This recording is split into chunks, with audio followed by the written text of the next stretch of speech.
ಕಟೀಲು ಮೇಳದ ಪ್ರಥಮ ಸೇವೆಯಾಟದ ಸಂದರ್ಭದಲ್ಲಿ ಯಾವುದೇ ಮುನ್ಸೂಚನೆ ನೀಡದೆ ನನ್ನನ್ನು ಹಿಮ್ಮೇಳದ ವೇದಿಕೆಯಿಂದ ಕೆಳಗಿಳಿಸುವ ಮೂಲಕ ಕಲಾವಿದನಿಗೆ ಅಪಚಾರವೆಸಗಿದ್ದಾರೆ. ಈ ರೀತಿಯ ಅವಮಾನ ಯಾವ ಕಲಾವಿದರಿಗೂ ಇನ್ನು ಮುಂದೆ ಆಗಬಾರದು. ಈ ಪ್ರಕರಣಕ್ಕೆ ನಾನು ಮಾನನಷ್ಟ ಮೊಕದ್ದಮೆ ಹೂಡಲು ಸಿದ್ಧನಾಗಿರುವುದಾಗಿ ಖ್ಯಾತ ಯಕ್ಷಗಾನ ಭಾಗವತ ಪಟ್ಲ ಸತೀಶ್ ಶೆಟ್ಟಿ ಸುದ್ದಿಗೋಷ್ಠಿಯಲ್ಲಿಂದು ಹೇಳಿದ್ದಾರೆ. ಕಟೀಲು ಯಕ್ಷಗಾನ ಮೇಳದಲ್ಲಿ ಕಳೆದ 19 ವರ್ಷ ತಿರುಗಾಟ ಮಾಡಿದ್ದೇನೆ.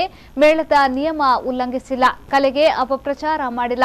ಆದರೆ ಇದೀಗ ಕಟೀಲು ಮೇಳದ ಆಡಳಿತ ಮಂಡಳಿಯವರು ಮಾಡಿರುವ ಆರೋಪಗಳೆಲ್ಲವೂ ಸತ್ಯಕ್ಕೆ ದೂರವಾಗಿದೆ, ಆಧಾರರಹಿತವಾಗಿದೆ. ಈ ಬಗ್ಗೆ ಯಾವ ಕ್ಷೇತ್ರದಲ್ಲಿಯೂ ಪ್ರಮಾಣ ಮಾಡಲು ತಾನು ಸಿದ್ಧನಾಗಿರುವುದಾಗಿ ಪಟ್ಲ ಸತೀಶ್ ಶೆಟ್ಟಿ ತಿಳಿಸಿದ್ದಾರೆ.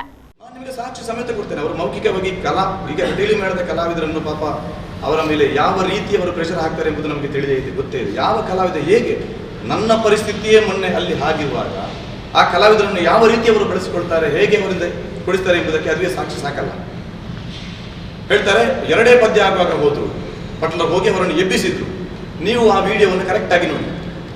ಅವರು ನಾನು ಬರ್ತೇನೆ ಅಂತ, ನಾನು ಬರುವುದಕ್ಕಿಂತ ಮುಂಚೆ 3-4 ಸಲ ತಿರುಗಿ ನೋಡ್ತಾ ಇದ್ದಾರೆ, ನಾನು ಬರ್ತೇನೆ.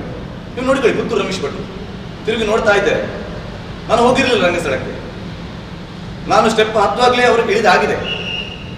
ನಾನು ಒಬ್ಬ ರಂಗಸ್ಥಳದಿಂದ ಹೇಳದೆ ಒಬ್ಬ ಭಾಗವತನನ್ನು ಕೆಳಗಿಳಿಸುವಂತ ಒಂದು ಕೆಟ್ಟ ಕೃತ್ಯಕ್ಕೆ ನಾನು ಹೇಳಿದ್ದೇನೆ.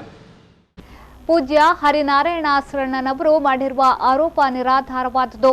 ನಾನು ಶ್ರೀಕ್ಷೇತ್ರ ಕಟೀಲಿನ ಭಕ್ತ. ಯಕ್ಷಗಾನ ಕಲೆಯನ್ನ ಆ ತಾಯಿಯ ಸೇವೆಯಂತೂ ಪೂಜ್ಯ ಭಾವನೆಯಿಂದ ಮಾಡುತ್ತಿದ್ದೇನೆ. ಆದರೆ ಕಲಾವಿದರನ್ನ ನಡೆಸಿಕೊಳ್ಳುತ್ತಿರುವ ರೀತಿ ಸರಿಯಲ್ಲ. ಈ ಬಗ್ಗೆ ನಾನು ಸಂಬಂಧಪಟ್ಟವರಿಗೆ ದೂರು ನೀಡಿದ್ದೇನೆ ಎಂದು ಸತೀಶ್ ಶೆಟ್ಟಿ ತಿಳಿಸಿದ್ದಾರೆ. ಅವರ ಮೂಲಕ ಏನು ಬೇಕಾದ್ರೆ ನೀವು ಅವರಿಗೆ ಶಿಕ್ಷೆ ಕೊಡಿ, ಯಾವುದಾದ್ರೂ ಮೇಳಕ್ಕೆ ಹಾಕಿಸಿಬಿಡಿ, ಅವರಿಗೆ ಸ್ಥಾನ ಕೂಡ ಕೊಡಬೇಡಿ. ಅವರ ಕಲಾವಿದರು ರೆಡಿಯಾಗಿದೆ. ಆ ನಂತರ ಕೂಡ 3 ತಿಂಗಳು ಆ ಕಲಾವಿದರು ಮನೆಗೆ ಒದ್ದಾಡಿದ್ದಾರೆ. 3 ತಿಂಗಳು ಒದ್ದಾಡಿದ್ದಾರೆ.